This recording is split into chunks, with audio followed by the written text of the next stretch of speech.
আজকের ভিডিওতে সাহাবী কারা, কাদের সাহাবী বলা হয় এ বিষয়ে নিয়ে আলোচনা করব।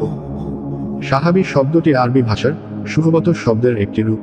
একবচনে সাহেব ও সাহাবী এবং বহুবচনে সাহাব ব্যবহৃত হয়।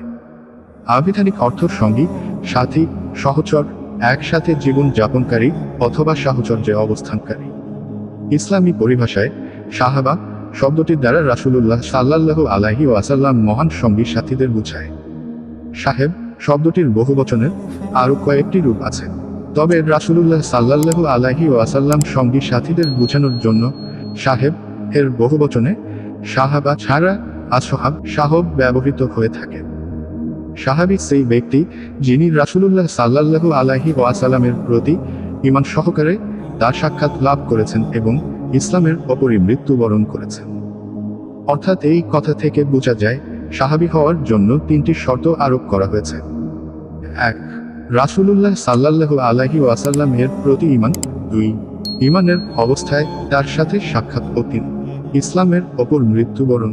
প্রথম শর্তটি দ্বারা এমন লোক সাহাবী বলে গণ্য হবে না যারা রাসূলুল্লাহ সাল্লাল্লাহু আলাইহি ওয়াসাল্লাম সাক্ষাৎ লাভ করেছে কিন্তু ঈমান আনেন, যেমন আবু জাহল, আবু লাহাব প্রমুখ মক্কার কাফিরবৃন্দ।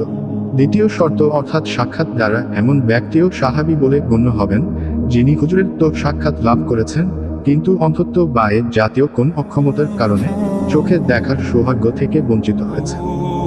তৃতীয় শর্ত অর্থাৎ মাউত আলাল ইসলাম দ্বারা এমন লোকও সাহাবীদের দলে শামিল হবেন যারা ঈমান অবস্থায় রাসূলুল্লাহ সাল্লাল্লাহু আলাইহি ওয়াসাল্লামের সাক্ষাৎ লাভে ধন্য হয়েছে, তারপর মুরতাদ ধর্মত্যাগী হয়েছেন, তারপর আবার ইসলাম গ্রহণ করে মুসলমান হিসেবে মৃত্যুবরণ করেছেন।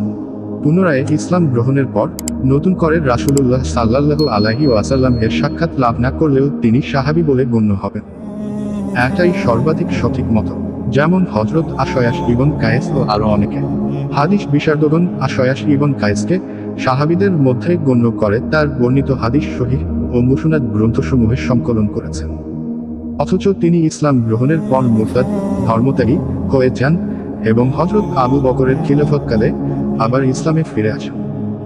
শেষোক্ত শর্তের ভিত্তিতে এমন ব্যক্তি সাহাবী বলে গণ্য হবে না যে ইসলামের অবস্থায় রাসূলুল্লাহ সাল্লাল্লাহু আলাইহি ওয়াসাল্লাম এর সাক্ষাৎ লাভ করেছে কিন্তু পরে মুরতাদ অবস্থায় মারা গেছে, যেমন আব্দুল্লাহ ইবনে জাহাশ আল আসাদি। সে মুসলমান হয়ে হাবশায় হিজরত করার পর খ্রিস্টান হয়ে যায় এবং সেখানে মুরতাদ অবস্থায় মারা যায়। তাছাড়া আব্দুল্লাহ ইবনে খাতাল, রাবিয়া ইবন উমাইয়া প্রমুখ মুরতাদ ব্যক্তিবর্গ সাহাবী হওয়ার জন্য ইসলামের ওপর মৃত্যুবরণ শর্তটি উল্লেখিত ব্যক্তিবর্গের ক্ষেত্রে অনুপস্থিত।